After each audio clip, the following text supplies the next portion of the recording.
Irmãos, eu quero falar para vocês hoje, é o quarto testemunho, como Deus não desiste de você, como Ele não desistiu de mim.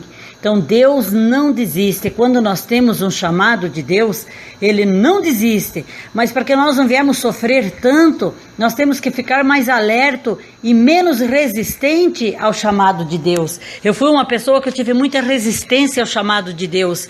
Eu sofri muito, eu padeci muito, porque eu rejeitava, eu não queria esse chamado, eu achava que eu não era para mim e acabou. Eu não tinha capacidade, mas Deus não, Deus escolhe aquilo que é fraco, que é vil nesse mundo, para se tornar aprazível, para confundir os sábios. Então Ele me chamou, eu era uma pessoa que eu não tenho estudo nenhum, eu não tenho um português bonito para falar, nada, mas eu tenho Deus na minha vida, eu tenho o Espírito Santo de Deus.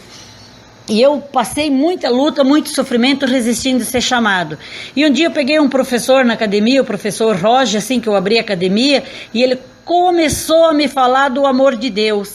Mas eu não queria aceitar, não queria saber. Um dia ele trouxe o louvor, foi por dentro da academia e falou: professor, por favor, tire esse louvor e toque lá na sua casa. Aqui não. Ele, muito educado, foi lá, tirou o louvor, pediu desculpa. Passou alguns anos, ele falou: olha, eu vou sair da academia porque eu vou ser pastor.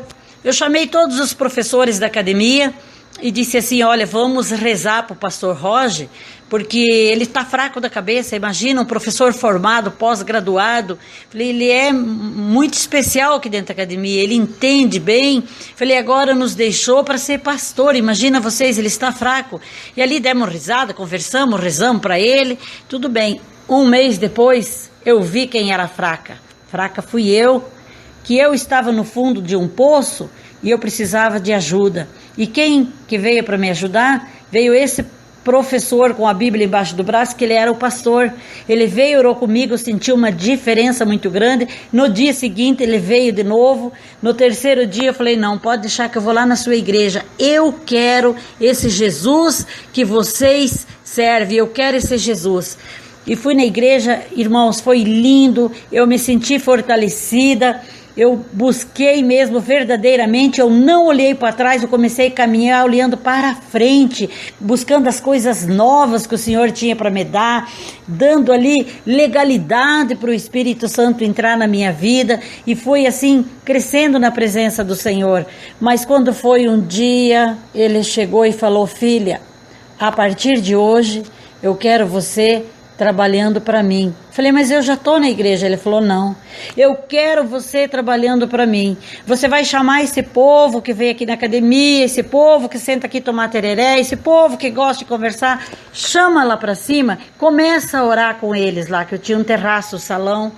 E eu comecei a resistir, não queria, eu chorava com Jesus. Ele falou: chama, filha, que quando estiver lá eu vou te ajudar. Eu comecei a chamar o povo, comecei a fazer as reuniões lá em cima, e ali eu falava do amor do Senhor, falava assim, meras palavras, porque eu trazia as pessoas, porque eu me achava incapacitado de ler a Bíblia e falar. E aí eu comecei a chorar, eu dizia: pai, eu não quero. Ele dizia: não, minha filha, olha o que aconteceu hoje ali, se fosse você eu estava ali. Começou a falar assim comigo, começou a me pôr na responsabilidade, mas ele falava comigo com tanto amor, com tanto carinho, e eu era até estúpida. Um dia ele falou assim para mim: filha, se você não pegar hoje e começar a falar a minha palavra, eu vou tirar o que eu te dei. Eu falei: mas o senhor tira o que o senhor dá? Ele falou: eu dou para quem quer, não para quem não quer. Se você não quer, eu passo para outro. Aí eu peguei, fui e falei pro meu filho falou: mãe, a senhora vai pagar um preço alto. Mãe, começa a falar. Eu peguei aquela noite, comecei a falar e eu assustei, era gente chorando. Acabou o culto, falei: meu Deus, eu acho que eu fiz coisa errada, só vi gente chorando aqui dentro. Aí todo mundo, a palavra falou comigo, a palavra de hoje em diante, a senhora vai trazer a palavra para nós. E ali eu comecei o trabalho. Aí um dia, uma noite, Jesus veio e falou: mas começa a falar da minha palavra, começa a ler. Eu falei: Senhor, eu não estou entendendo a sua palavra. Eu comecei, irmãos, com os livros de historinha, porque eu não sabia, eu li a Bíblia, eu não entendia. Então o que eu fazia? Tinha uma banca, eu corria comprar um livro de historinha. Aquela noite eu pregava aquela historinha de Jesus. No outro dia, no outro culto, outra historinha. Ele falou: agora vai para minha Bíblia. Eu falei: mas eu não entendo. Ele falou: 3 horas da manhã eu te espero na tua sala, naquela mesa grande. E ali estou eu ensinando você. E você vai aprender a pregar na minha palavra. Aí eu fui, E ele me ensinou, irmãos, quando eu abri a Bíblia, ele começou a me dar um entendimento, foi lindo, maravilhoso, dali por diante, eu fui vendo que Jesus realmente, ele via tudo que a gente fazia, que ele acompanhava os nossos passos, a nossa vida, e aí eu corria para o terraço de madrugada, eu orava, eu chamava ele, no outro dia eu estava revestida, e assim por todos os anos da minha vida, 3:30 da manhã, eu subo no terraço, e vou orar a esse grande e poderoso Deus, a esse Deus que quando nós gritamos, quando nós clamamos, Ele ouve a nossa voz, e Ele escuta, Ele conhece e Ele sabe. Você quer saber? Tanto que Ele conhece a nossa voz, eu tive 3 vezes uma arma apontada para minha cabeça, para me matar, e não conseguiram.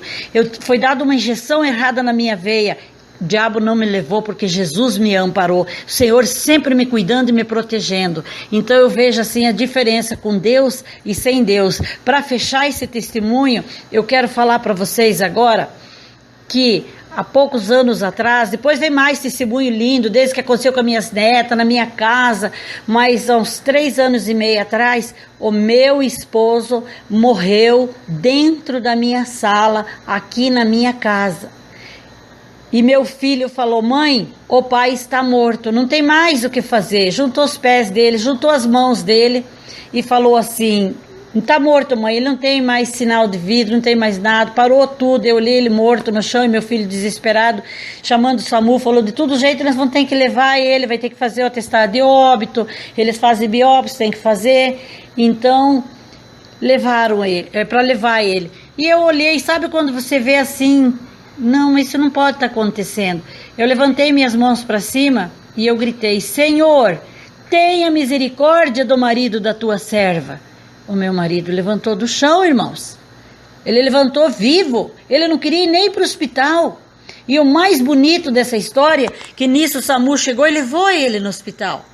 E o médico, que era cardiologista dele, do Santa Casa, estava lá no Rosa Pedrocian, e o Senhor falou com ele dentro da UTI. Ele deixou um colega no lugar e veio veio na Santa Casa e falou com meu esposo. Quando ele me viu na porta, falou: minha irmã, não é nada, Deus está tratando ele. Deus falou para mim que hoje ele quer mudança na vida dele.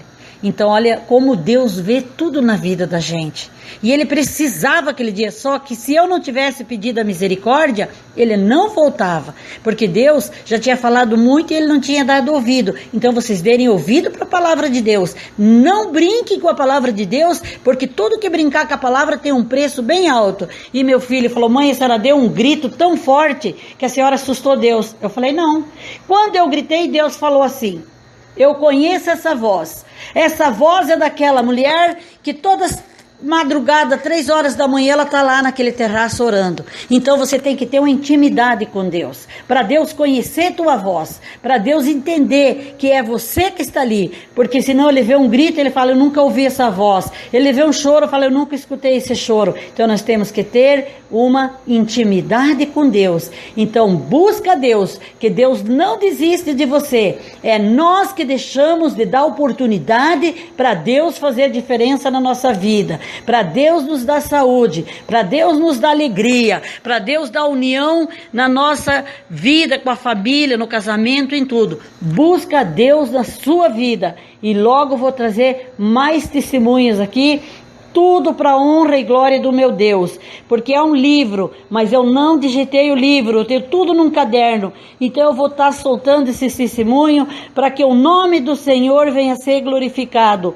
porque tudo é para a honra e glória do meu Senhor. Amém, irmãos? Que Deus abençoe a todos que estão ouvindo esse testemunho, e que a tua situação seja revertida como a minha sempre foi, pelo poder do Espírito Santo. Eu amo Jesus e sirvo com alegria. Amém.